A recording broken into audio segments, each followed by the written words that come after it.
Welcome everyone, I'm Matty the Hero, and today's topic is the open world stealth action RPG, Assassin's Creed Origins. First, let me tell you about how skeptical I was of the game. You see, I'm among the two people that didn't like Assassin's Creed 4 Black Flag. Why? Well, long story short, I have no care for pirates and I don't like sailing, but I'll end up doing a review on it sooner or later, so I'll leave you with that until then. So after I heard that the Black Flag team is working on this game, my hopes went from the typical standard I have for Assassin's Creed games to pretty much nothing. And now let me tell you how wrong I was. So, the game was developed by Ubisoft Montreal and published by Ubisoft for Xbox One, PlayStation 4 and PC on October 27th of 2017. Or 4 days ago as I'm writing this script. The game follows Bayek of Siwa and his wife Aya, Magi's, as they help the common folk of Egypt while working against the Order of the Ancients, a group of people in high power controlling Egypt from the shadows. The pair is also on a quest to avenge their son who was killed by the Order. To not spoil too much of the game's historical part, the last bit of knowledge I can share is that it is along these events that the Assassin Brotherhood gets formed by Bayek and Aya under the name The Hidden Ones. There's also a modern day storyline to the game, but the game keeps it a bit of a secret for the time and it's also just the start of a new beginning from what it seems, so there's not a lot to talk about. This is where the game gets changed the most. Obviously, it's a bloody video game. Anyway, not sure where to start, so side activities. This game features gladiator arenas in which you can earn some coin, EXP, knowledge of the fighting system, and some outfits here and there. They have you go through 4 levels of enemies per arena boss, 3 of which are fighting waves of normal enemies, while the last level is the arena boss itself. The arena bosses usually have unique fighting styles, and once you defeated them, the game gives you an option to show them mercy,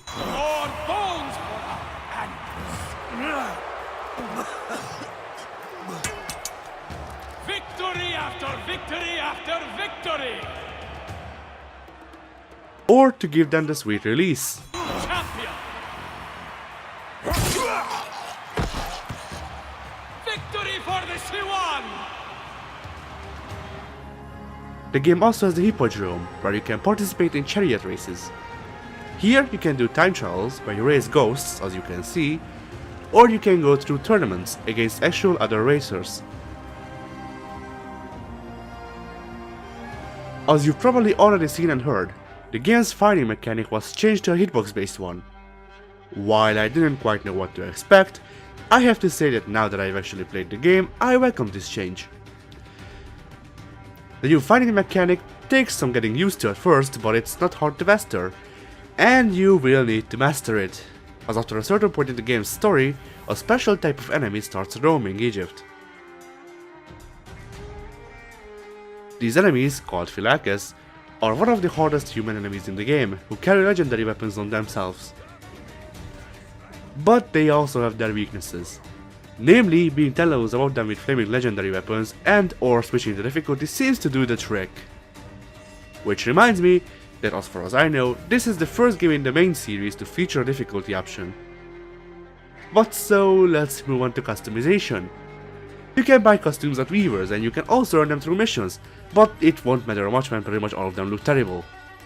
I personally used 3 outfits for my playthrough, which were Bayek's original robe, the Lizard Cobra DLC outfit that was included in the deluxe version, and the Roman Centurion outfit you get for beating the gladiator arenas. On all of these, you can toggle to wear the hood from the gear menu by hovering over the outfit and pressing Y/triangle. You can also customize Bayek through your weaponry, as there are 6 weapon types and 4 types of bows. First, weapon types. You have normal swords, sickle swords, heavy blunt weapons, heavy blades, scepters and dual blades. For bows, you've got hunter bows, which are regular bows, warrior bows, which are shotguns, light bows, which are SMGs, and predator bows, which are sniper rifles. You can also change shields in a similar manner, though there are no different kinds of shields. And you can choose between riding camels, riding horses, or once you've unlocked the skill, riding chariots as your form of traversal. And all of these things I just said, the clothing, the weapons, the mounts, all of these have a rarity to them. In this game, items have 3 levels of rarity: common, rare and legendary. This, however, only really makes a difference in weaponry, as neither clothing nor mounts have any stats. There's also crafting in this game, because of course there is. The crafting you use to upgrade your armor and hidden blade. This can be a problem at times, but rarely does it ever arise as such.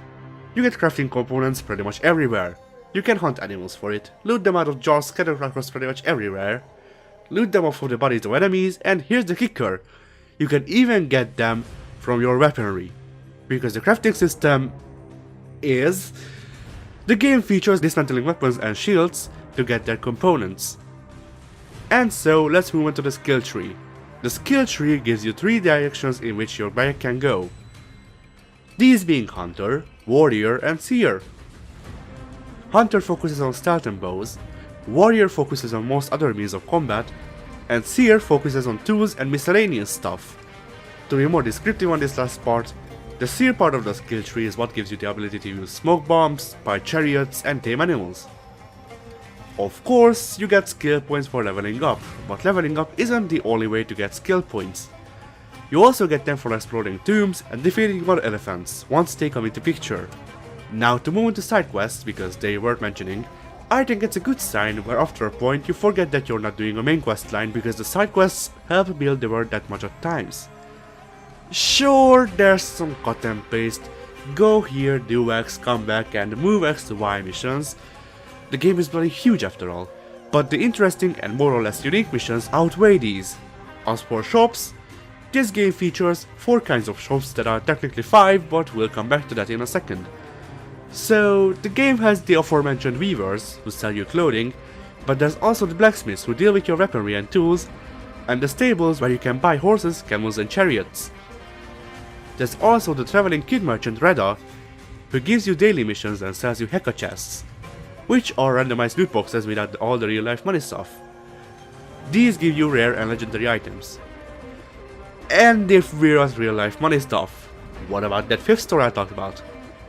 Well, you might have guessed it by now, but it's a microtransaction store running on Helix points. What sets it apart from the last 2 iterations of it though, is that not only is it not in your face, but also everything you see in it can be acquired through normal gameplay. Really, all it does is make the process of getting these things faster. Which is at least somewhat better than putting items behind a paywall, I guess. My favorite addition though is the photo mode. While I may not be experienced with photo modes, as my only experience has been with this games and Mad Max's, I'd say it comes a close second to Mad Max's. And here's a couple of pictures I took with the game.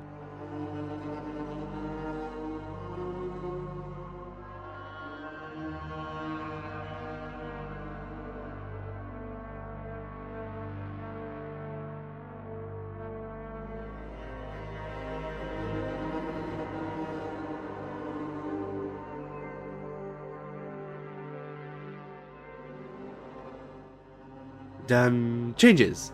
As I've said already, the combat was changed from a cinematic one to a hitbox based one, but they also changed the minimap, eagle vision and the movement. And as you can guess, with the movement, the parkour as well.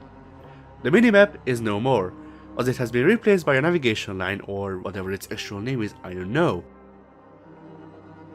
And the movement has been changed so that the running button has been taken out, and instead the degree to which you press the analog stick decides when you walk and when you run.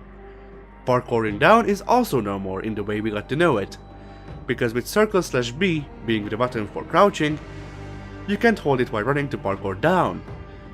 Though that being said, it's still very much present when climbing and being on ledges, as it works the same way as it has before. As for eagle vision, the sense has been completely replaced by an actual bloody eagle, called Senu. If you upgrade Senu, she can be really useful, whether it be scouting enemies or in combat. To move on to complaints, my only real complaint is that sometimes in long, as in 13+ hour game sessions, which I did have during getting ready for this review by the way, the game freezes for pretty much no reason and you have to restart it.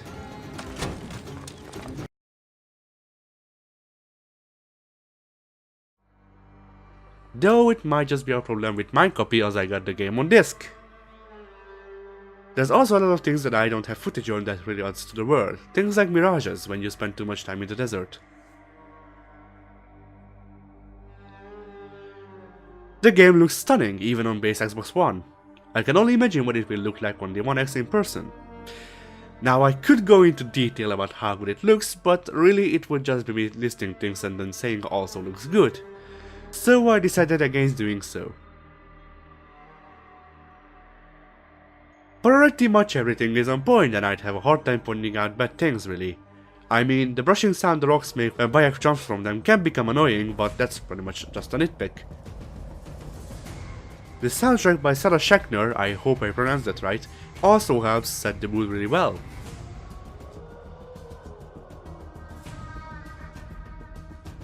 So, what is my opinion on Assassin's Creed Origins? Well, while I was against it at first, I'm not against admitting that I was wrong, and am I glad that I was. This game has something that I can't quite describe that I haven't truly felt since Ezio's death, which seems fitting considering my last review was Revelations, but I digress. I enjoyed this game wholeheartedly, and I never felt that I was just grinding or getting nowhere, because there was always something to do. But then, what do I give this game? Well, I believe it deserves 9 out of 10. I hope you enjoyed this video, and with that, goodbye.